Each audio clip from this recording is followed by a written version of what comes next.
Good evening, everyone. This is Hussein Hashim from What's Up Media Network. The night is the night before the primary election here in Michigan and the second Super Tuesday of the year. It's going to be a big election. Sanders was up in national polls, then Sanders is down, then Biden is up in national polls, and Biden is always up now. Polls are showing Biden up by 20 points nationally, 25 points in Michigan. A big debate of who's the right candidate to beat President Trump. This is going to be the big question for all of the Democratic voters who are going to the polls to vote. It seems to be the priority one for them, who's going to be able to beat President Trump. Biden claims he's the one, and Sanders claims he's the one. Policy difference, ideologically difference between the two candidates. Today and tonight, we're going to ask the questions. We're going to go in depth about healthcare, about climate crisis, immigration, education, gun violence. Where do candidates stand when it comes to the Arab American population and the Muslim American population in the United States? We're going to ask all of the questions. I'm delighted to have Fay Beydoun, the second vice chair of the Democratic Party in Michigan. Welcome. And Amer, Zahr, Bernie Sanders surrogate. Yes. Welcome, Amer. Good evening. How are you guys doing today? Good. Wonderful. Are we ready for election? We're ready for the election. Awesome. I'm going to give you guys each about 60 seconds to basically make your opening remarks, and we'll take it from there. Amer, go ahead. I'll let you start. Well, first, hello to everybody out there. Thanks, Hussein, for putting this together. Look, tomorrow we have a major decision here in Michigan. This election is about ideas, and I think Bernie Sanders is really the only candidate left who actually has ideas in this campaign. When we talk about the motto of our campaign of being not me, us, or as we would say in Arabic, ليس أنا بل نحن. It is about a collective campaign. It means fighting for the weakest among us, fighting for somebody that we don't know, making sure that we have systems that help working families, like Medicare for All. We believe that somebody shouldn't go bankrupt if they get sick. They shouldn't die if they're poor. Joe Biden doesn't believe in Medicare for All. And so it's these kinds of differences that I'm sure we'll talk about over the next hour that make this a really, really important election for all Americans in Michigan, and especially Arab Americans, and I'm sure we'll get into why Bernie is specifically good for us. But tomorrow it's important, I think, that the Arab American community be united in our strength and voting for Bernie Sanders in the Michigan primary. Thank you, Amer. Fay, please go ahead. Thank you very much, Hisham, for putting this together. I think it is very, very important for our community and Arab Americans across the state of Michigan to go out and vote tomorrow. Whether you choose to vote for Bernie Sanders or you choose to vote for Joe Biden, you need to go out and vote. I think as a community, our strength will come by showing the numbers that we have out here and the numbers that of us that go out and vote. This is where we're going to continue to have politicians a seat at the table and have our issues heard and be able to tackle everything that comes our way. I am supporting Vice President Joe Biden personally. Not in my capacity as the chair of the second chair of the Michigan Democratic Party or the executive director of the American Arab Chamber, but me personally at this point in time. I think that with Vice President Joe Biden, he has made some comments and has made some suggestions that we'll get into later in the program as to why he is also very good for our community. Very good, very good. Let me get to it. I mean, you cannot have a more different of a candidate the way how we have him right now. You have the left, and I believe you have the right? Can we describe it this way, or you guys don't agree with me? No, go ahead, Amer. I can agree that we're talking about the left and the right of the Democratic Party. Exactly. I mean, we're talking about the progressive left and the moderate right or center or whatever someone wants to call it of the Democratic Party. And I think that choice is clear, yeah. Amer, many times, and we've seen it in debates, we've seen it publicly, we've seen it in articles, people, and including candidates, including Biden, describing Sanders as a socialism, not a Democratic candidate. Do you agree on that? If not, why? Well, so they throw around these words all the time. So they'll use the word socialist. Of course, Bernie describes himself as a democratic socialist. Democratic socialist, which Bernie has described over and over again tonight at a Fox News town hall meeting here in Dearborn Heights, or Dearborn, U of M Dearborn. He was asked that question. And look, what democratic socialism means is this. First, let's say the first word, which is very important, democratic, right? It's not authoritarian, it's not Cuba style, it's not Russia style, it's not any of the things he gets accused of all the time. So it's democratic, it's by the people, that's what democratic means. And socialism means having basically safety nets, right?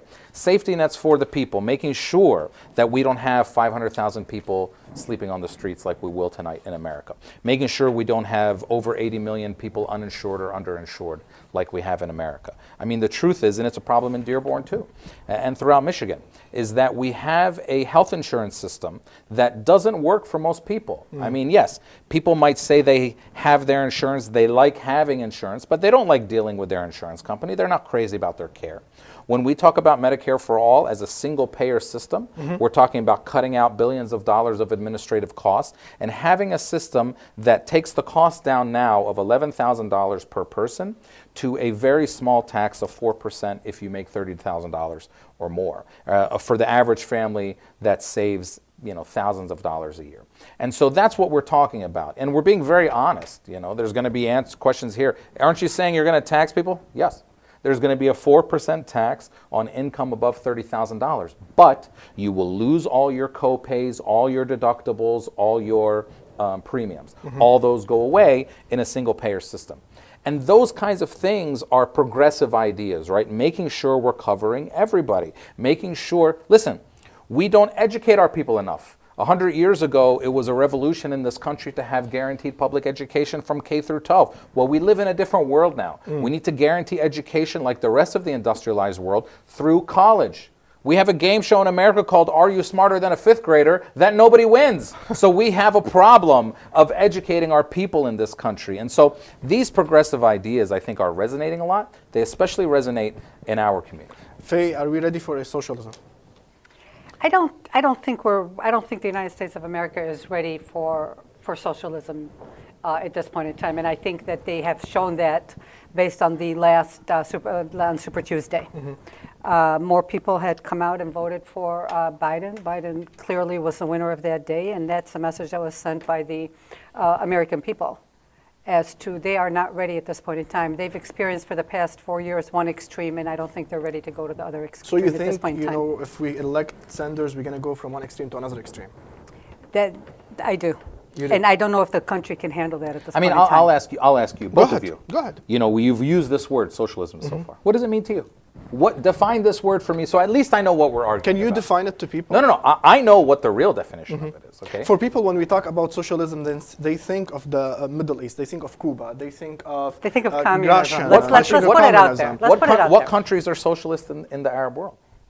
I think it's totalism. If we're going to Well, look, socialism and totalitarianism and authoritarianism are not the same thing. They are And look, not. when we talk about democratic socialism, okay, first of all, authoritarian and regular socialism or Marxism or communism, like people try to conflate it, means the government taking control of all the means of production. Okay. Nobody's talking about that. Nobody in Bernie's campaign is talking about that. What we're saying very simply is that we believe in a market economy. We believe in a free market economy. We believe in a regulated free market economy. We believe in people having economic bill of rights. We believe that while most things work just fine in the free market economy, healthcare doesn't. We don't believe that we should have a system where profits determine what kind of care you get. Joe Biden does believe in that kind of system. We don't believe in that kind of system. We don't believe in a system like that. The United States of America is a great country. It's opened its doors to all of us to come here and to live out our dreams and be able to succeed. America was founded on capitalism. For 250 years it's worked. This is where we're at now. That does not mean that now we need to throw everything out in order for it to make it work. I think we can take what we currently have now and work on it to make it better. I think we can, if we all come together, we can make it better without having to start all over. Well, let me be clear. So you guys are already putting it into a debate which actually Bernie is not having. Nobody is talking about throwing out the entire system. Nobody's talking about that. Nobody is talking about he's talking ending about capitalism. But if it turns out to be a political revolution, yes, if capitalism has comes caused out- massive wealth inequality. This form of capitalism, unregulated, free, we're talking about, and Bernie had a long speech about an economic bill of rights a few months ago. Okay. We're talking about having an economic bill of rights for people. We're talking about making sure that minimum wages is not $7.25, which you can't live on. We're talking about a $15 minimum wage, raising it up to that immediately. Another thing that Joe Biden hasn't said. Is that $15 minimum wage is going to be good for small businesses? I mean, we've heard concerns from small business owners saying if we have $15 rate as a minimum rate, we're going to be out of business. Yeah. So there was a Purdue University has one of the best schools of hospitality, restaurant management in the country. And what they said was, in a company like McDonald's, let's say, where they pay a lot of their employees very low wages. If the minimum wage tomorrow went up to $15 an hour, that the meal that you buy now from McDonald's for $7 would go from $7 to $7.25, and McDonald's would still make the same profits that they're making. Okay, we know that's the way it's going to work. I mean, it's going to pass on to. Let me ask you, as an American, you're getting back the question to me. Let me ask you, as an American, would you ask Fay? Don't worry about would you pay $7? Would you pay $7.25 instead of $7 to know that your fellow American was making a decent wage? If I was McDonald's, yes. If the bigger corporations can afford it, they can do that. No, it's going to come to the consumer. The small businesses on Warren Avenue, the small businesses in our community, the small mom and shops here cannot afford right away a $15 minimum wage. I'm not asking them to afford it. I'm saying it's going to get passed on to the consumer. I'm asking you as an American consumer, would you be willing to pay a little bit more if you knew? Even if it gets passed on to the consumer, that will have an impact on the economy. What impact will it have on the middle class? And the people who are now making $15 an hour will have more to spend in the economy too. You guys are acting like $7.25 is something someone can live on, or it's even something morally we should pay somebody. We shouldn't pay people that morally. We're not saying that we disagree with it. We're saying that it has to be gradual. You cannot just come in and take it from $7.25 to $15. Does Joe Biden agree with a $15 minimum wage? We have to gradually build into that. Does Joe Biden agree with a $15 humane living wage? Does he? Okay, let me does he? Let me take back. I mean, he doesn't. Just let me first. Yeah. We need to acknowledge whoever is watching on us on Facebook. Yeah. We have a lot of comments. We're gonna get to the comments. I received a couple of questions before we started the show. Sure. I'm gonna ask some of those questions. However, anyone that's watching us on Facebook, thank you. Make sure you ask your question. Make sure you be part of the conversation. But most importantly, make sure you go out and vote tomorrow because your vote counts. Amer, let me step back. Let me go to the basics now. We as Arab and Muslim Americans, it's been a huge debate in the community. We've seen Bernie Sanders in the community lately, especially the past 2 days. Yeah. He's been in Dearborn. Yeah. He met with different community leaders and religious leaders. He got endorsement from different community leaders and religious leaders. We didn't see Biden yet. He wasn't here today. He did send several of his surrogates into the community. We had John Kerry that was here, Secretary of State John Kerry that was here on Saturday night in Dearborn. What does the Arab American and Muslim American community means to Biden? The Arab and Muslim American community is very important to Biden. One of the things that Biden has said is that on day one, he would rescind the travel ban that currently exists. That this is a travel ban that has impacted our businesses, impacted a lot of our families. The second thing is that he believes very strongly that there needs to be a role in that that he will ensure that Muslims and Arabs have a place within the political system under his administration. I know he hired just recently Farouk Mita as his community outreach for Muslim community, if I'm not mistaken. But we haven't seen him as Bernie reaching out to the community in terms of meeting actually with the community himself, not through surrogates. Right. Why didn't that happen yet? It will. It will. It will. It's not going to happen before tomorrow morning. I know that. It will happen. We've had conversations. It has not been specifically in Dearborn. You have to remember also that in the state of Michigan, you have 550,000 Arab Americans. Okay. They're not all in Dearborn. So we have Has he met with some of them outside of Dearborn? Has Biden met with any of them outside of Dearborn? No, not yet, but he will. Of course, he hasn't. I mean, look, Bernie has had, Biden just hired I think he called him a director of Muslim engagement yesterday. Bernie hired somebody in that position back in October, I think. So if we're having a contest about who has seen our community as a valuable constituency and who's done more of that, it's not even close. Bernie Sanders. Bernie Sanders came and did a rally on Saturday, which many of you might have come to, in Salina Intermediate School in the South End, which is 90 or 95% Arab American, where the Arab American community started here in Dearborn. And so it's clear. There's one campaign that has reached out to us and one campaign that hasn't. That's why every single political action committee and every single newspaper... I would disagree with the fact that the campaign has not. The campaign has reached out to many individuals and many other groups. Okay, one campaign has done it more than the other. One candidate, you mean? No, Biden's campaign is very well aware of where the Dearborn community stands and where so forth. But I have to also be very honest with you. I just want everybody to go out and vote tomorrow. I have a great deal of respect for Bernie Sanders, for you, for everything that everybody is doing. Go out and vote tomorrow, okay? But not everybody's going to vote for Bernie. There's a large number of people out there that will be voting for Biden also. And I respect their vote. I respect their vote, but it's our job to try to get them to vote for Bernie. When it comes to the Arab American vote tomorrow. Obviously, if you look at social media, you think that Bernie Sanders is going to basically take 100% of the vote. Do you think that's the case, Fay? No. Well, of course not. No. Because what do you think the percentage would be? You know what? What I personally see, I think that our millennials and the younger generation is very much Bernie Sanders. And I have never seen such engagement and such enthusiasm from the younger generation that I do see now. Okay. And I respect that. I also still see that a lot of our older generation and the business people, they're with Biden. They don't want to go to the other extreme. Okay. They're too afraid. So I really think tomorrow we will see votes for both candidates from this area. Yeah, I think one of the things with Bernie that is different than with other communities than it is with the Arab community is that with the Arab community we see the appeal over generations. You know, yes, young people are very energized for Bernie, but there's a lot of people in the older generation that are energized for Bernie too. We saw back in 2016 in the Arab-heavy East Dearborn precincts, Bernie took about 70% of the vote over Hillary's 30% of the vote. In the primary, and he won citywide 60-40. So we overwhelmingly, there's no such thing as 100% of the people voting for one candidate, right? The majority of the vote. But 70-30 is a major landslide. Do you think this will happen again? I think it'll happen in our community. Because look, what we see is that our community cares about business. We care about a lot of domestic issues. But we also are a community which is, you know, in many ways young and still connected very much to our homelands. We care a lot about foreign policy. Okay. We have Joe Biden who voted for the Iraq War and cheerleaded for the Iraq War on the floor of the Senate. It's very clear. Everyone remembers that.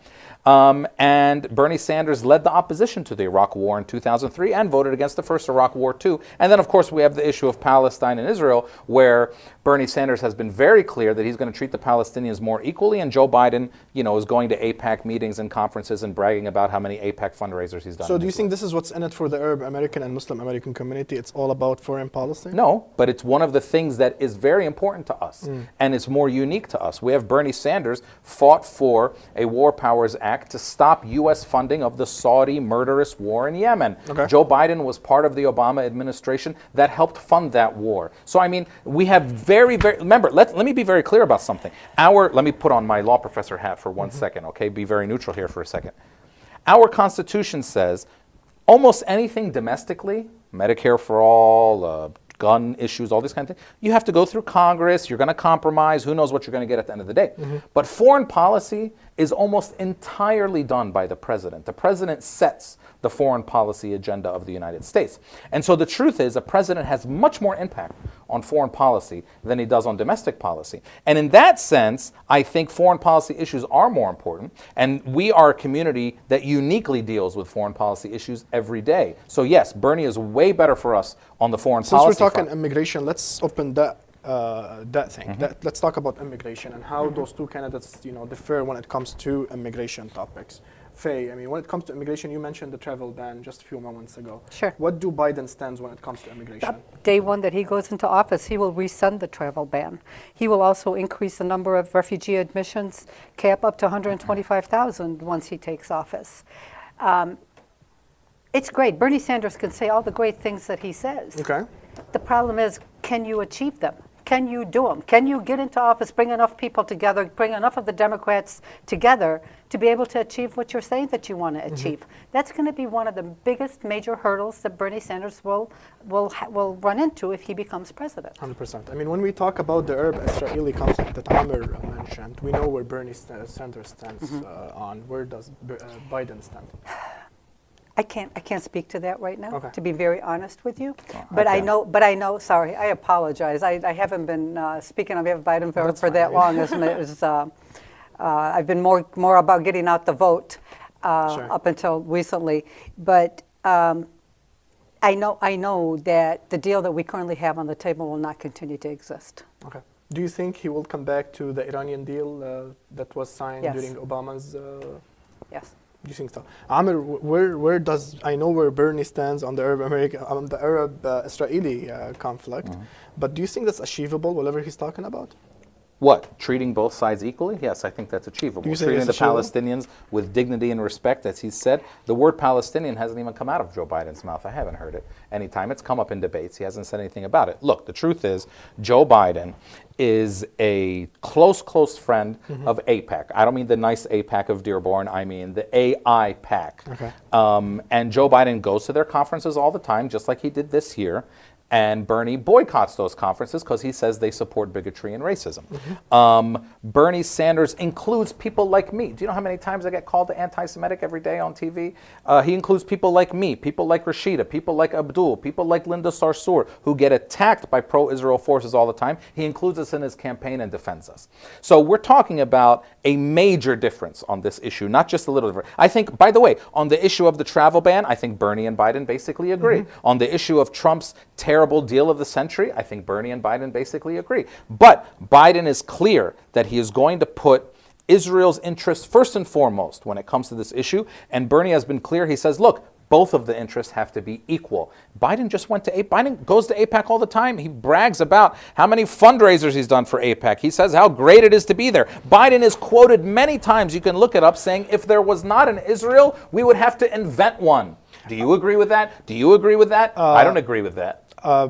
As you know, a president needs to work with everyone and needs to be able to bring everyone to the table and work with everyone, whether as world leaders to get something done or whether as leadership here in the country to get things done. If you're saying he's boycotting a big chunk of the USA, how would he be able to get things done? No, he's boycotting a specific lobby. So, for instance, there's another. Yeah, but they're part of the.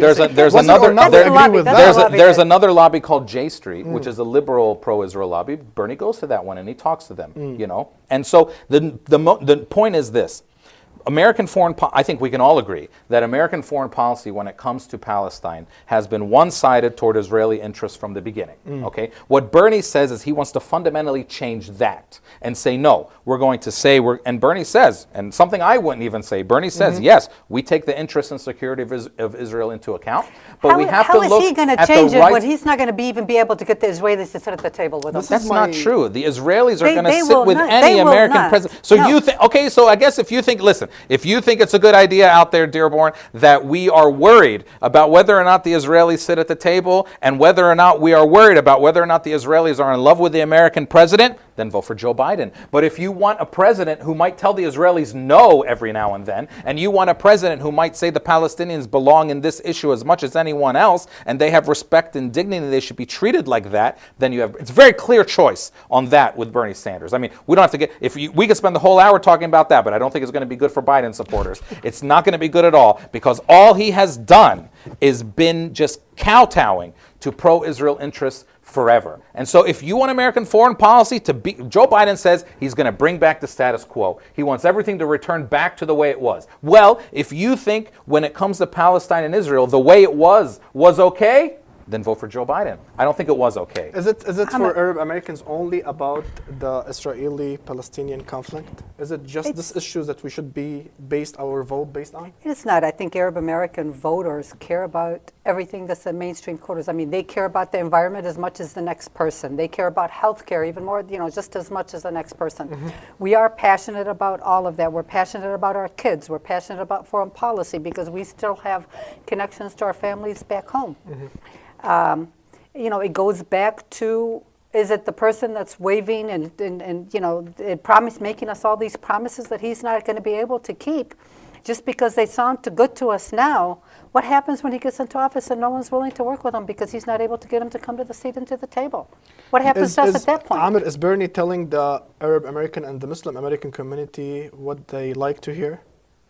Well, if he was, he would have changed his tune, right? He didn't win in 2016. Okay. Maybe he would have thought, hey, if I was just pandering to these people, let me change my tune. He hasn't changed his tune. He's been very consistent about this. Mm-hmm. He's been consistent about it for 40 years. Yeah, so I mean, I don't think you can. I think one of the things you can never accuse Bernie Sanders of is changing his position. I mean, what they always say about Bernie is, hey, he's been saying the same thing for 40 years. Well, can I ask you a question? Good, how long has Senator Sanders been in office? Well, he got elected to Congress in 1991, and he's been a senator since 2007. Since 1991, how come he hasn't been able to change or to do one thing in regards to everything that he's telling us he's going to do? So that's not true. So actually what he did, for instance, is he worked very closely with John McCain, who I'm not a fan of, but he worked with John McCain on passing veterans' rights bills and reform on the way the VA What has he been able to do in regards to foreign policy that you're talking about, in regards to the health care you're talking about? All these issues that you're talking about, he hasn't been able to have any kind of impact on these for all the years that he's been in office. Sure. So do you mean, Fay, that he's not able to work with his colleagues? Like, you mean he's not able to get things done in the Senate floor? What I'm trying to say is that he's had the opportunity to get some of these things done since then. Okay. He hasn't been able to accomplish any of them. Well, let's talk about what Joe Biden did get done. What Joe Biden did get done is he passed and authored the crime bill of 1993. You've commented on that, and we've heard you say that. Let's go back to what did Bernie everything that Bernie is promising and saying to us now,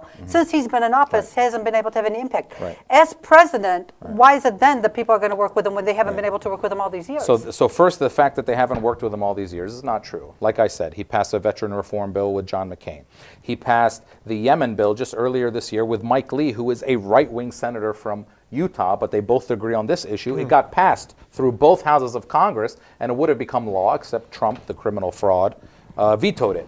So the notion that he doesn't get things done with people on the other side of the aisle is just not true. In fact, look, one of the things Bernie has said over and over again, and he's not traditionally a Democrat. He's not a traditional Democrat, right? He's been an independent. He caucuses with the Democrats for 30 years now. But he has these sort of independent leanings and reaches across different aisles. So the notion, now, senators don't do things on their own. Everyone knows that. The Senate is where debate happens forever. 100%. Right? They need to work along other people and get things done. The only way you can get things done is by forming coalitions and be able to let it pass. Sure, but this is what people are saying. Sanders is not able to If I was going to try to name achievements of Joe Biden, and I'll ask Fay to name the good achievements when I'm done with the bad ones, but you have the crime bill in 1993 that he authored and passed, which led to mass incarceration of African Americans and Latino Americans, and has been seen as a major failure. He authored that and was proud of it and still hasn't apologized for it. We have him leading the charge on the Senate floor to give authorization for the war in Iraq in 2003, where Bernie was fighting against that. I mean, just because you say you worked with the other side of the aisle, and you passed stuff, doesn't mean it was good what you passed at the end of the day. Name me some of the good things he's passed. Why would the black president select him as a VP then? And why would he has the majority of the black American vote if you think he did something wrong in history? Well, first of all, I mean, it's clear that he's done a lot of things wrong in history. So why did Obama become a VP? Why does he have the black American vote? Obama probably picked him so that, look, remember, Obama was a first-term senator, a 50-year-old guy coming in, less than 50, actually, 47, trying to get the whole world to support him. I think he picked Joe Biden to be a moderate voice, because Obama was seen as more left than he ended up being. And he picked him to be sort of a moderate voice and to make a lot of white moderate voters feel good. And it worked, okay? Do I think that they align totally on policy? I don't think so. But at the end of the day, that's why I picked him. And yes, I think a lot of people in the African-American community see Joe Biden as standing behind Obama for 8 years. And all credit to him for that. All credit to him for that. No problem.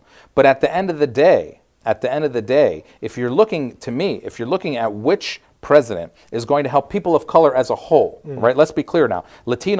Eligible Latino voters for the first time ever in 2020 are more than eligible African American voters. And then, of course, you have millions of eligible Arab American voters and Asian American. So it's not just black and white anymore, right?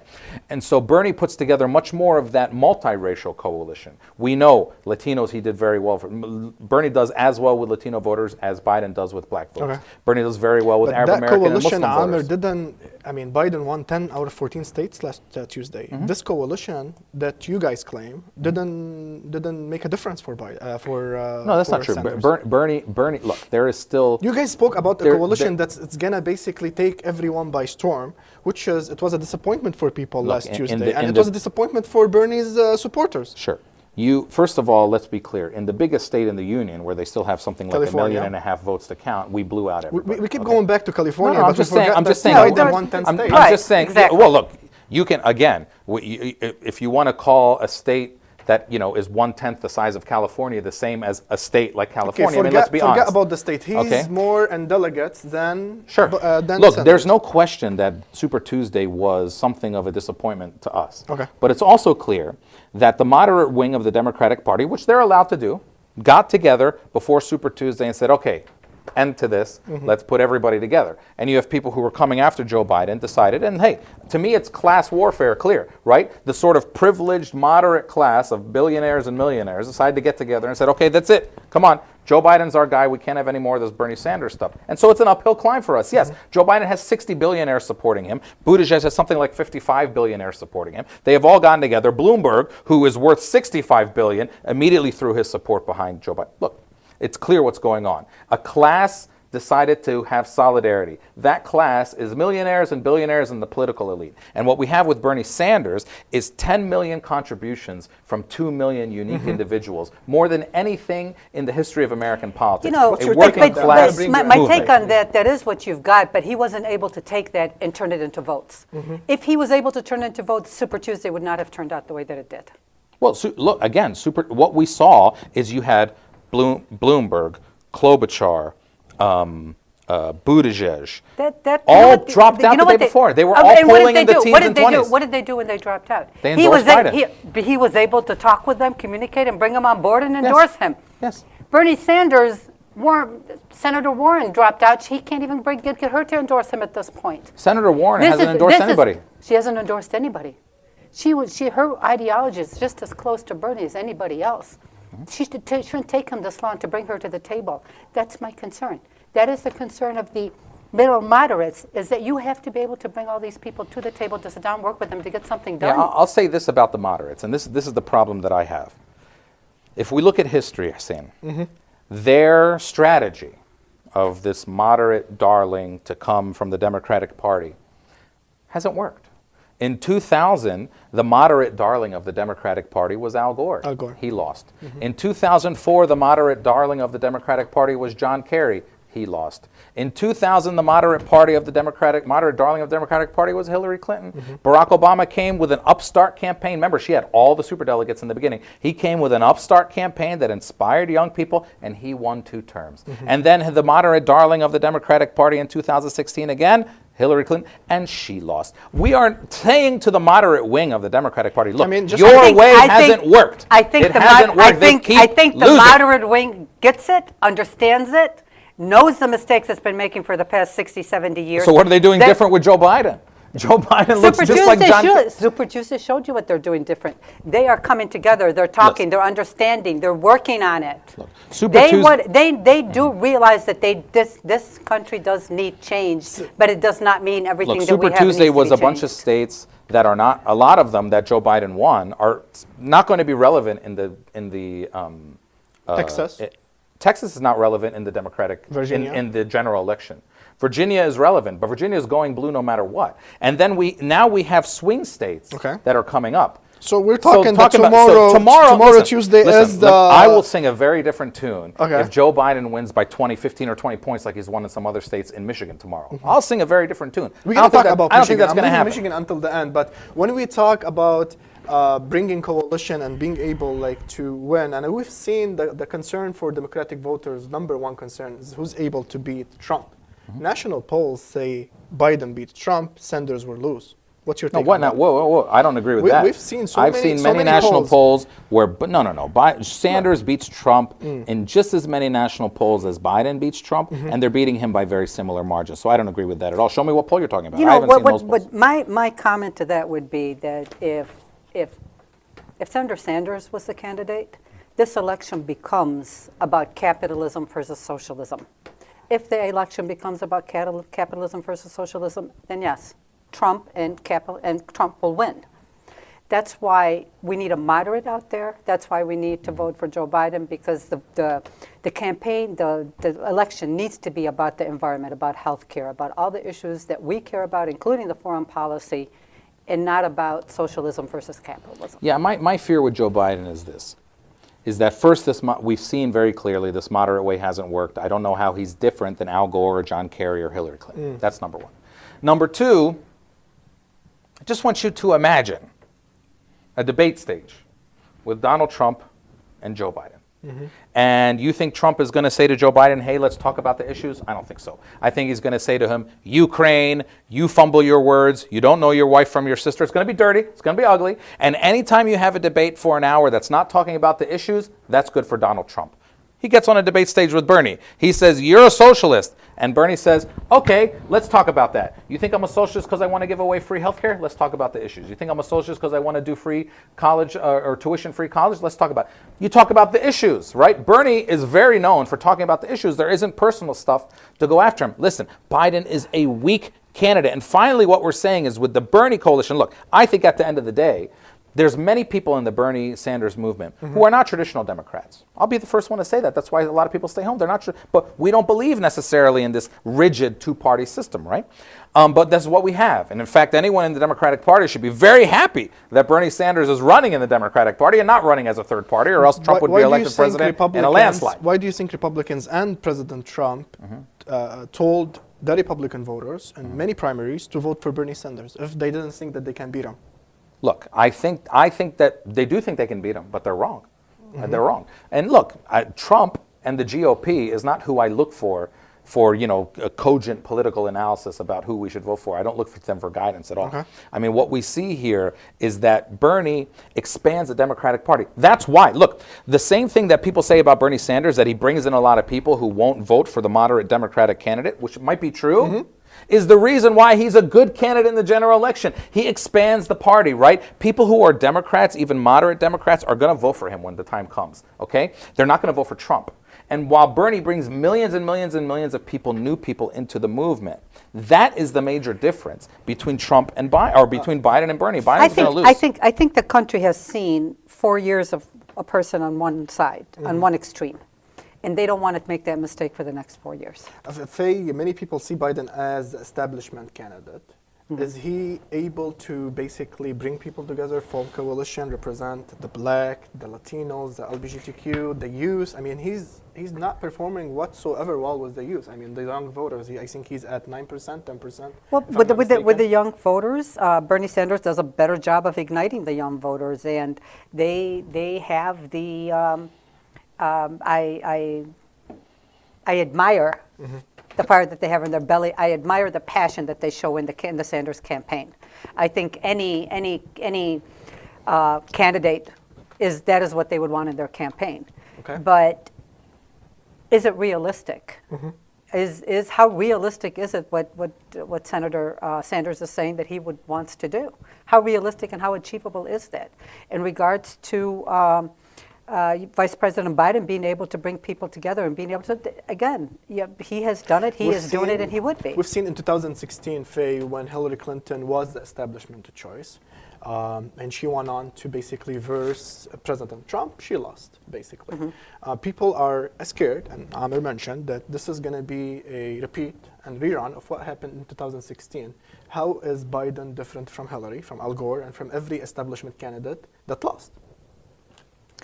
I think that, I believe that Vice President Biden and Senator Sanders have sat down and they have talked about this, and they all agree that it's not good for Democrats for them not to be aligned after one of them evolves as the candidate. That's not what he asked you.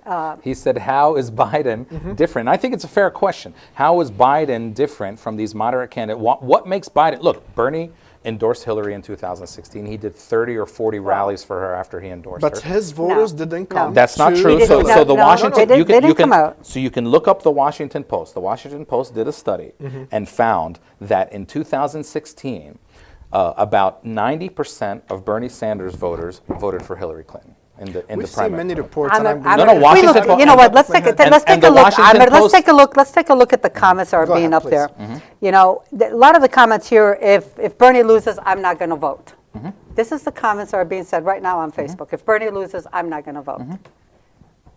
Yeah. That's what takes us back to 2016. That's what happened So back in it's- 2016. why- That's why you why have. does This is why Biden- you have Trump as It's to the president. bottom. Why does Biden deserve our vote? Listen, I will vote for Joe Biden if he comes here. Listen, I'm an Arab American. I care a lot about my community. They are foremost to Yes. me. I care about their concerns. Bernie has come and spoken to us directly. All right? If Joe Biden, and all I'm asking, even in 2016, Hillary Clinton's state director talked to me after the primaries. She said, how do we get you to support Hillary Clinton? I said, it's very easy.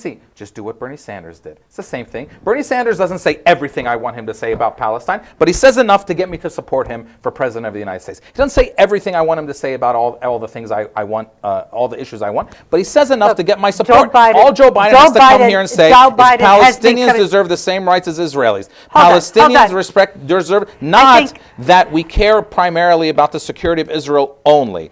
If Joe Biden This is can get not- our votes, it's not hard. You know what? This is not an election just about the Palestinian issue. This is an election about the Palestinian issue, about the war in Yemen, about health care, about Joe about Biden funded the education, war in about all Yemen. that. Joe Biden is for the Saudi intervention in Yemen. Let He me, started it with Barack Obama. Let me Barack get back- Obama started it. Let me get back to our talking Yeah. points. We talked about immigration. Great, we made our points. Let's Yeah. talk about healthcare. Sanders has this idea of Medicare for all, no private insurance anymore. Biden is gonna come back with the Obamacare, basically. Amer, people are saying that Sanders' plan needs $30 trillion. How he's gonna be able to fund it? You said he's gonna increase taxes, but I mean, he said that, it's been said on debate stage that you're going to be able to raise about 20 trillion, if I'm not mistaken. How are you going to be able to get the rest of the 10 trillion, which is, it Yeah. wasn't explained yet. So, no, it has been explained. And Bernie Sanders put, I don't want to spend all my time on his policy, he put it on his website, but I will say this. Yale did a study, and they published it in a very prominent medical journal called the Lancet Medical Journal, Lancet. And that study was very clear. They said, look, Medicare for all saves the American economy $468 billion a year and saves 68,000 lives a year. Now, why does it save all that money? Right now, we have hundreds of insurance companies out there. Hundreds of billions of dollars are spent on administrative costs. Anyone who works in a medical office, which I know in Dearborn we have a lot, knows that for every insurance company you have codes, and all these administrative costs take a lot of money and time.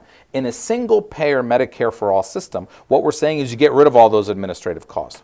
You get rid of copays and deductibles and premiums, and you pay a 4% tax on your income above $30,000. Look, what we have is a system now. I believe in the free market. I believe whoever makes the best hookah in Dearborn, they should compete with everybody else. Whoever makes the best shawarma, compete with everybody else and charge whatever price you want, and the market will determine what you get.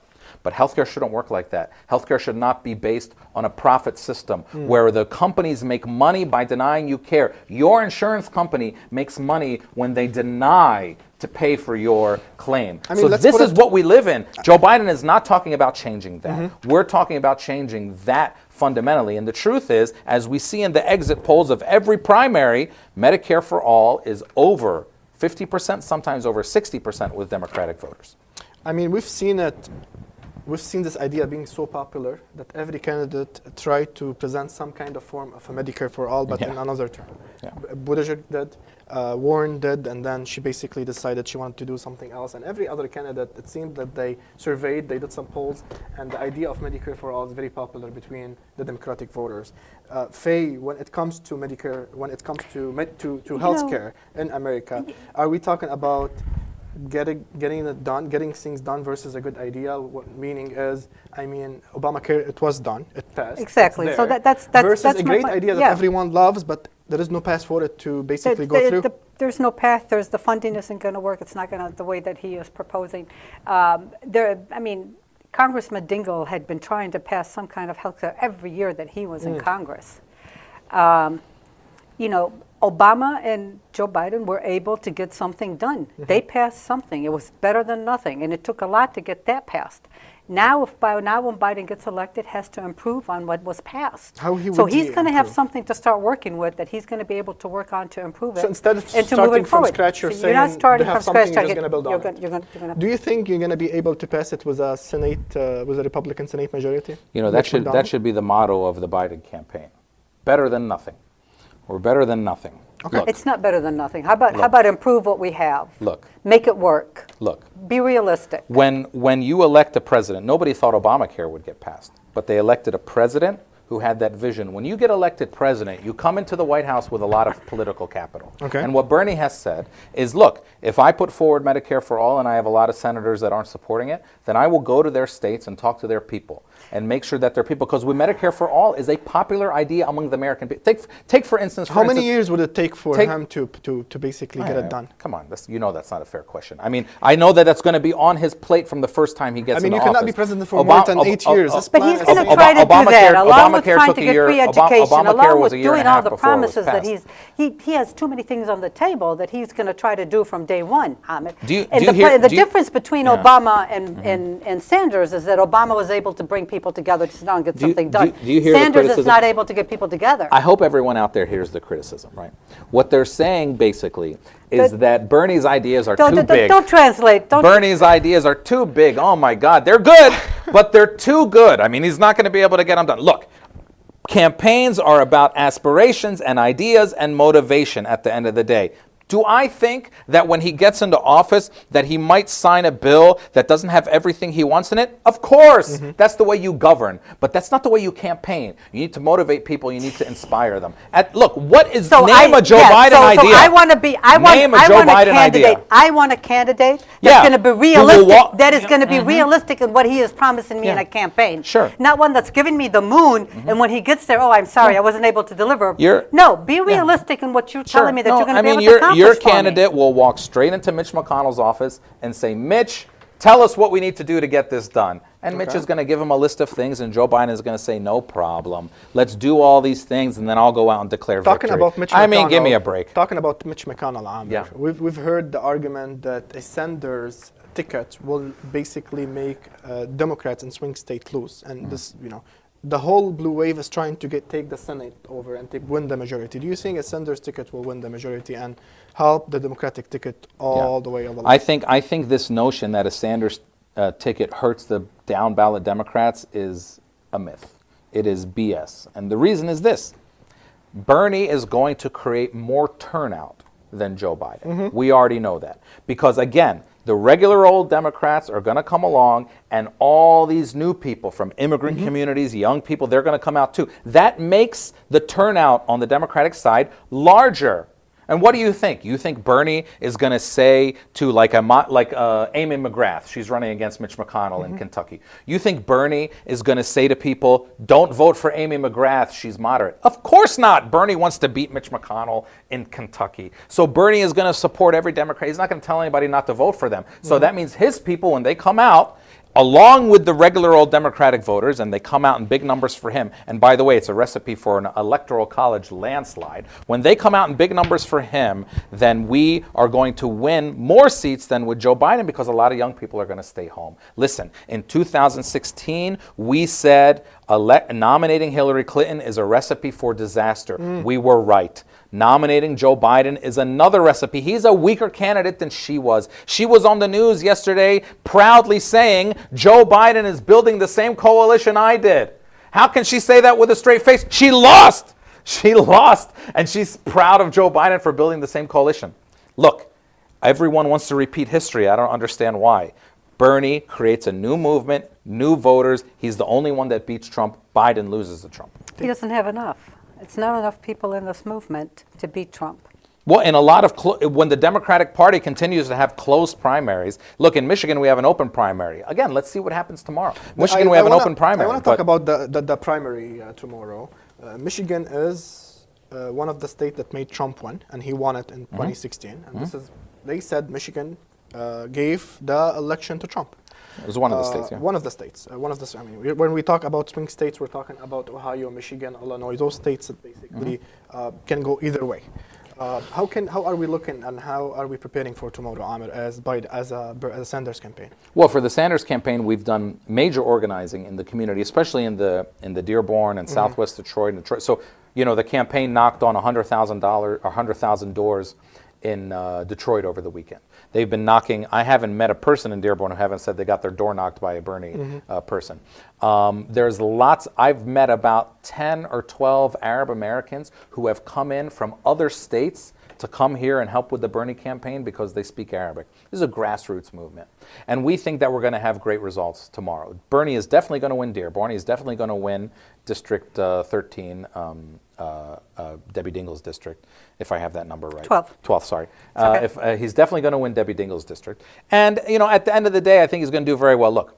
Do you think he's going to win Michigan? Yes, I think he's going to win Michigan. I mean, he's down by the polls 20 to 25%. That's the latest I poll. saw one today with 15%. So he's down. Doesn't matter how down. Hillary Clinton was way up, and he won. She because was 10% guess what? Do you get called by a 2016. pollster? I don't get called by a pollster. I'm sure they don't. I mean, it's a sampling. I'm sure it was only 400 people, the one that had him up by 20 points. I know they don't call anyone in the South End. Like you said, I know they don't call anyone on Rulo or Amazon when they're doing these polls down there. I know that. I know that they're not calling new voters. They're not calling immigrants. They're not calling students at the University of Michigan who today went to the clerk's office the day before Election Day, went to the clerk's office and there was a line for an hour of just students in Ann Arbor trying to register and vote on that day, and guess who they were voting for? Do you think Michigan will be make it or break it for Sanders? I think that it is a pivotal state. I think Bernie's campaign is going to keep going no matter what, but I do believe that this is a state that we need, and this is a state that needs to be very strong for us in order to have a real rationale for keeping and going on in the campaign. So yes, I think Michigan is very important. I think Michigan is very, very important. If it wasn't, we wouldn't have had Senator Sanders spend 4 days here. 4 days. He's been here. He's been here for 4 days. Governor Gretchen-Whitmer, she said she's not going to endorse, and then all of a sudden, 2 days ago, I believe she endorsed Vice President Biden. Why did you talk to her? Why did she endorse before the primary? Did you do that, Fay? Did you make that? I would like to take credit for that. I did not make it happen. But yeah, I think that she endorsed because they had a good conversation. He's going to be able to address some of her big issues that she wants addressed, and this is why she decided that she wanted to endorse Joe Biden. She believes that Joe is the one that's going to be able to beat President Trump. I think at the end of the day, if we care about what happens to our community, go out and vote tomorrow. I will sit here and look you in the eye and strongly say, go out and vote tomorrow. Whether you vote for Sanders or whether you vote for Biden, go out and vote. The way that I predict this state going, I think the 12th district will go to Sanders. But I think the majority of the rest of the districts across the state of Michigan will go to Biden. So you think and Biden in the will end, win tomorrow? I believe that Biden will win Michigan tomorrow. How will it look for Biden once they come? Before I say how it looks for Biden, I just want to say how this will look for our community. Okay. This will help our community. Go out and vote. They will see that our community is a community that goes out and votes. And I'm sure Amer is agreeing with me. Our community needs to be seen as a community that is active, that cares, that votes. Not only do we donate and take pictures, but we also get our people out to vote. From President Biden's campaign, we'll be out there tomorrow. We'll be from Vice President Biden's campaign. We'll be taking people to the polls. We'll be making phone calls. We'll be doing the same things that everybody else is doing in order to help to get the vote out. If someone says that they want to go and they're voting for Sanders, we're still going to take them out there. What's the most important that we get out of this election, because we have gotten such that, we've got Amer and everybody else that has done such a great job within the Sanders campaign of making sure Arab Americans are at the front line and center and have such a strong voice in a campaign. We need to back that up by getting the votes out tomorrow. Okay. And I agree. Go ahead, then you need to take a look at who it is that you're going to go vote for. You have to vote your conscience. You have to vote whether you're ready to go to the other extreme and think that Senator Sanders is going to be able to deliver on what he says, or whether you want to go with Vice President Biden and make sure that we win and we don't have another 4 years of Trump. Amer, after the performance that Sanders had last Tuesday, what does Sanders need to do tomorrow in order to win the nomination? Well, I think it's very clear that the strategy of the campaign has been to concentrate and double down on Michigan here, and we're happy about that, those of us who are in Michigan. Look, I think we need to have a strong showing in the two biggest states tomorrow, I think, are states that are favorable to Bernie, Michigan and Washington. Washington is a progressive state, and Michigan is a working class state with a lot of minorities and a diverse population. Look, I agree with Fay. Let's vote. I think that we have more power as a community when we vote overwhelmingly as a block for one candidate. And when we do that, we say, look, we can get organized and united.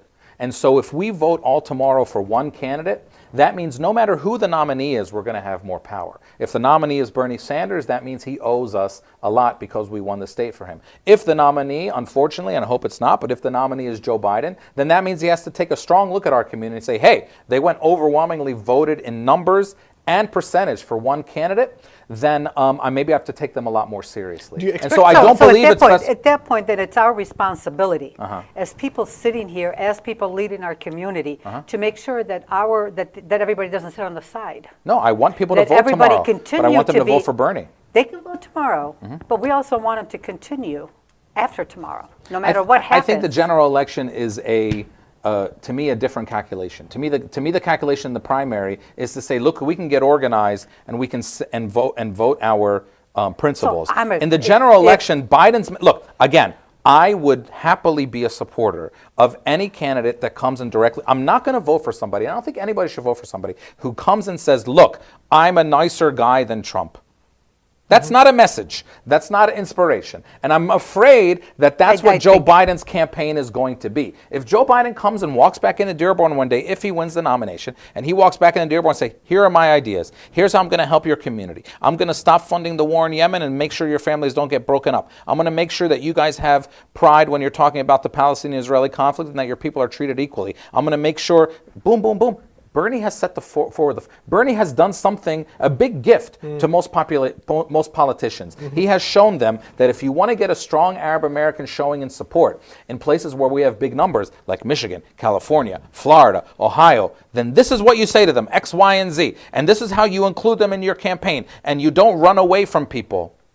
It's not a secret anymore. Bernie Sanders has put together the recipe. We're almost at the end of the show. I really want to thank everyone that was watching us on Facebook. I thought it was 3 hours. I thought we talked for 3 hours. We're going to extend it for 10 minutes because I still have some questions. I'm going to take some comments because this is what I wanted to do. I wanted to get some questions done and then basically go on Facebook and take some of you guys' questions. So thank you everyone for watching. Make sure you write your question. I've seen a lot of comments, so I'm going to read them. We have a lot of comments on Sling TV Arabic, on WhatsApp Media Network. Make sure you share this video so more people can watch and be civically engaged. That's what's important. Mustafa is saying Amer Zahr is the best. Fuad Barri is saying, how would Biden help the Arab community? Nothing he said or done suggests anything will change for our community. Fay, very quickly, whatever is the question I'm going to ask, if you guys can give me a quick answer, that will be awesome. What would you tell Fuad? You're not going to be able to see that question because it's on Sling TV. Go ahead. How would Biden help the Arab community? Nothing he said or done suggests anything will change. That's not true. That's not true. Biden has said that he will remove the travel ban. Biden has said that he will work on the no-fly list to ensure that people that get on that list, that there is a more proper system that is in place to make sure that these people can get off that list. Biden has said that he will not work with the current deal that's on the table for the Palestinian issue. Biden has, there's a lot of things that Biden has said. And that he is willing to sit down, he's willing to talk to this community. He is willing to hear what the concerns are and to continue the conversation. Do you think if he wins the nomination, he will come to Dearborn? He will speak to the Arab and Muslim community?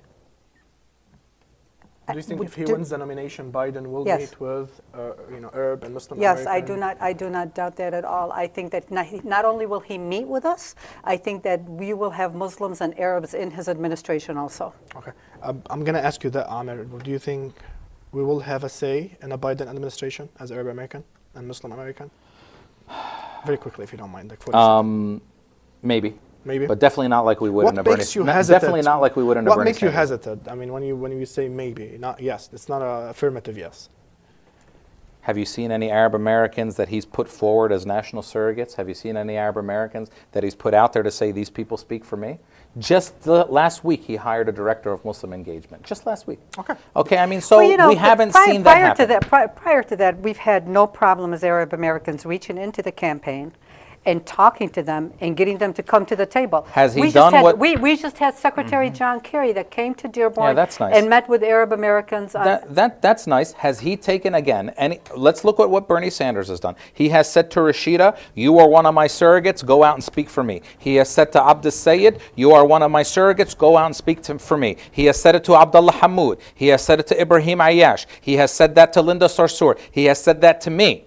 His campaign is full of Arab American activists who have not just say that we're supporting Bernie, who have been empowered by the campaign to go talk on their behalf. I introduced Bernie at the Salina event the other day. I am a Palestinian activist who gets attacked all the time by people who support Joe Biden too for being anti-Semitic and hating Israel, and Bernie Sanders put me on stage to introduce him. Let's not pretend like there's anything even here, okay? There's one campaign that includes us fully and openly, and another campaign that, yes, I'm not saying that they exclude us totally, but it's not a contest. Let me go back to the comments because I have a lot of them. I want to get to some of the comments. Hassan Bazzi is saying the urban Muslim American vote is important to all candidates. We need to know how important our vote is. We need to come out united, at least on the major election like the presidential election.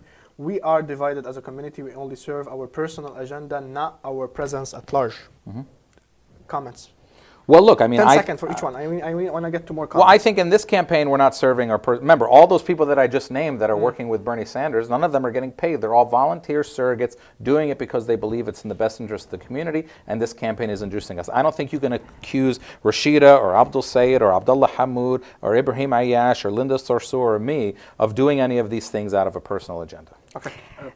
You know, if you're out there, I strongly believe that you guys should get something out of it. If you're putting yourself out there for that much, you should be part of the people that Bernie says, I'm gonna have you in this position, I'm gonna have you in that position. Otherwise, what are we wasting our time and our energy for here? I agree with that. That's one thing. Okay. The second thing is that I did not appreciate the way that you have said. I've been trying to sit here. It is so important for our community to go out and vote, but it's even more important for our community not to be divided at the end of Tuesday. It's more important for our community to come together and everybody vote for whoever the nominee is.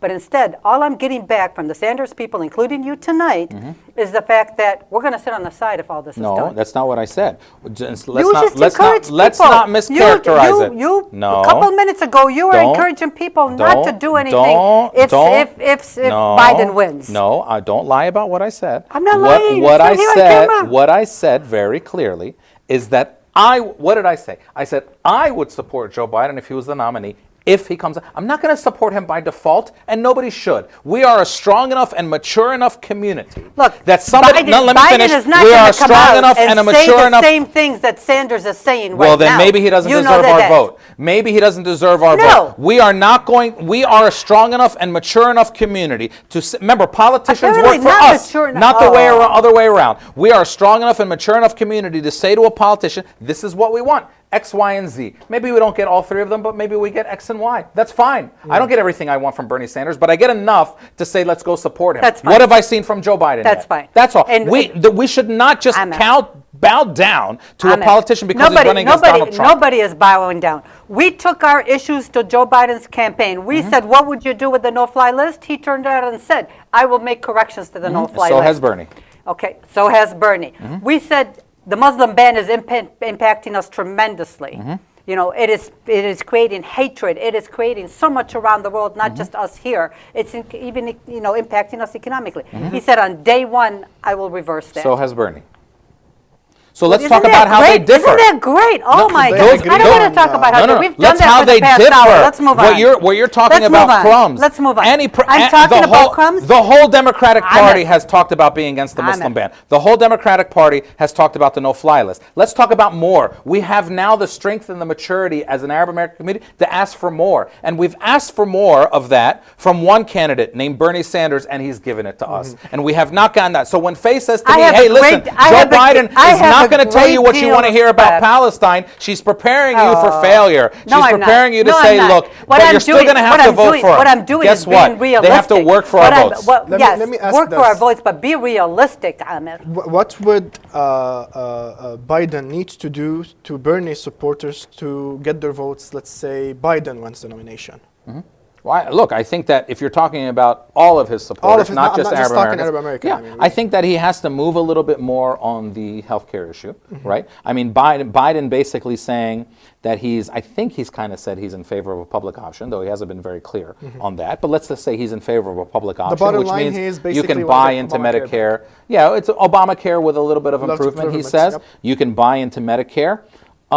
He needs to be very clear about super PACs. He's taking lots of money from super PACs. I think he needs to be very clear about foreign policy, because when I talk about Palestine, let me tell you, I was in Iowa at a Bernie Sanders rally for 1,500 people back in October. When I said I was Palestinian, everyone in the audience, none of them were Arabs, started chanting Free Palestine. Palestine is not an issue that's only important to Palestinians. Palestine is an issue that has become more important to a lot of Americans, and especially in the Democratic Party and the progressive movement. He does have to move on these issues. Hillary didn't. That's why she lost. Amer Nadim is asking you, how is Bernie going to help young qualified refugees seeking education and jobs? Well, Bernie has said, for instance, he would not. He would roll back almost remember, a lot of immigration policy is done at an executive level by the president. That's 100%. Why it's very important. So he has said he would roll back all of Trump's policies, and he would be more open. Bernie has talked about being very open to refugees, making sure that we have a society that is welcoming. And to be frank, I think Biden has probably said some of these things too. I don't think they differ much in that way, although Bernie has been very clear about opening up more and more to refugees. Sammy is saying, united we stand, we cannot afford 4 more years of Trump. We have to be united if we want to show the world that we are a strong and effective community in the U.S. Z is saying Bernie is a joke. Firas responded, Biden is a bigger joke. Just basically, so it's not a dry thing. Samia is saying no one campaigned or any candidate has embraced the Arab and Muslim community like Bernie Sanders. I want to take more comments, and I want to see if there is any question. Samia is saying, let's make sure everyone get out and vote tomorrow, and the ones are not eligible to vote can be involved in the campaign. I just want to remind everyone that in Michigan, you can register tomorrow to vote and go to the clerk office for the city that you live in, and you can register and vote in the same day. Can I explain that real quick? And I think Fay will agree with me on this. We'll agree totally on this one. So tomorrow, Michigan just passed a law where you have same-day registration 100%. in Michigan. But if you are registered as of today, you just go to your regular polling place. If you're not registered and you want to vote tomorrow, you can't register at the polls. Unfortunately, the Republicans blocked that in Michigan. But you can go to your clerk's office. So in Dearborn, you go there on Michigan Avenue. If you're in Dearborn Heights, it's off of Telegraph. If you live in Detroit, go to detroitmi.gov and you find the election offices. But there are satellite clerk offices throughout the city. If you're in Warrendale, it's in the Butzel Community Center. You look at, and you can go to those clerk offices and register and vote right there. So 100%. You don't have to register and then go back to the polling place. So it's made it a lot easier to vote. So if you go out and vote tomorrow, and I'm sure Fay will agree with me on this too, if you go out and vote tomorrow, don't go alone. Take someone with you. Take your family with you. Take everybody who you can to go out and vote, and go register them too. And again, so let's say you live in Dearborn tomorrow and you're not registered, you go down to the clerks, you can register, and you can vote right there. You don't have to go back to your polling place. And the other thing, you do not have to be a registered Democrat. Yes, we have an open primary. Yes, it's an open primary. Anybody can vote. Yeah, we don't have party registration for voting. The other point we need to people to understand is basically that if you voted for a candidate, you can still change your vote. If you sent your absentee ballot, well, it's too late for that now. It's too late. Today was the last day. Today was the last day. You can no longer change it now. Yeah, they call that spoiling your ballot. Yeah, but it's too late now. Election day is too late for that. Too late. Okay, sounds good. I just wanted to get this. I'm just going to take a couple comments and then we'll end. And I believe in the state of Michigan, there was over 14,000 people ballots that were changed as of yesterday. Oh, wow. Yeah. So do you think that went for Biden? There's a smile on her face. I think that a lot of people had changed their minds because a lot of the candidates had dropped out. So, and one of them is Elizabeth Warren. Yeah. So I mean, I think that who knows who they come out of. Look, we know that from a lot of polls that Bernie was one of the top second choices for even Buttigieg supporters because a lot of them were young. So I don't think we have these perfect ideological lanes for the followers. For the candidates, you definitely do have these lanes that they all got in. But for the followers, I don't think that's necessary. I would like to invite Amer to come back on Wednesday or Thursday so we can have this discussion after elections and see where we go Always from there. welcome on WhatsApp Media. Look, politics, things change every day, man. Amer, people, senders, followers, they called on Warren to drop out over and over and over until she dropped out. And when she dropped out, they called on her to endorse Sender. Why she didn't endorse him yet? And do you think her voters will vote for Sanders? Well, first, look, she dropped out on her own. I don't think anyone, Bernie was very clear the day after Super Tuesday, and he said anyone's decision to drop out should be their own. Look, I think anyone would be honored to have Elizabeth Warren's endorsement. She's been a progressive fighter for a long time. She has personal, maybe political reasons as to why she hasn't endorsed anybody yet. Maybe she's waiting to see what happens tomorrow 100%. before she endorses anybody. So she thinks she's waiting for Tuesday? But possibly, I don't know. I mean, I don't know. I don't work in her campaign. But I do know that from every poll that's been done, that a majority of her supporters are people who align much more, and we've seen on social media too, a majority of her supporters align much more with Bernie. Maybe some of them, I'm sure some of them will go to Biden too. Nobody gets all of somebody else's supporters, that's clear. But I think anyone would be honored to have her endorsement, and I'm sure the campaign is working hard for it. Amer, what do you think on the note, and that's a comment from Amal, that you're going to have more Republicans, you have a higher chance of Republicans voting for Joe Biden than you have for Sanders?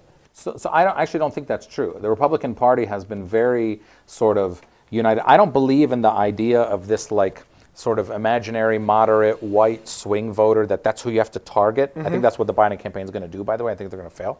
I believe in expanding the electorate and bringing in new people. So more young people, bringing in communities like ours. We're getting more involved in this campaign because of Bernie Sanders. Okay. He is reaching out to us. So I think that's the recipe to win. By the way, let me 10 more seconds. On the other side of it, there's a lot of people in Michigan in 2016 who are white working class people. I saw them that voted for Bernie in the primary and then voted for Trump in November. So Bernie actually proves that he can already win some of those voters. These are working class union people who didn't like Hillary's globalism. By the way, Joe Biden has those same policies, voted for NAFTA that took away millions of jobs. And Bernie is against those globalist economic policies. They believe Trump. Turns out, of course, he's a fraud. But Bernie proves that he can already get those voters back, too. When it comes to voting on bills, we both know that both of them voted and made bad decisions, and both of them, they basically expressed that in public debates. Both of them, they said, like Biden, he said that I made a mistake when I voted for the gun control bill and criminal reform bill, if I'm not mistaken. And Sanders also had wrong votes, if I'm not mistaken, too. One of them is the gun violence bill, too. So when you're telling someone that you voted, you have a voting record that's not right, the other people can tell you the same, you have a voting record that's not right. Actually, I don't remember Biden apologizing for his vote on the crime bill. He didn't apologize, but he basically mentioned that it was a mistake. Or say that it was a mistake. He still talks about his crime bill. No, he has said my record is not perfect. He has made those statements. Yeah, Bernie said very clearly that his vote on some gun bills, he said clearly that was a mistake, I shouldn't have done it.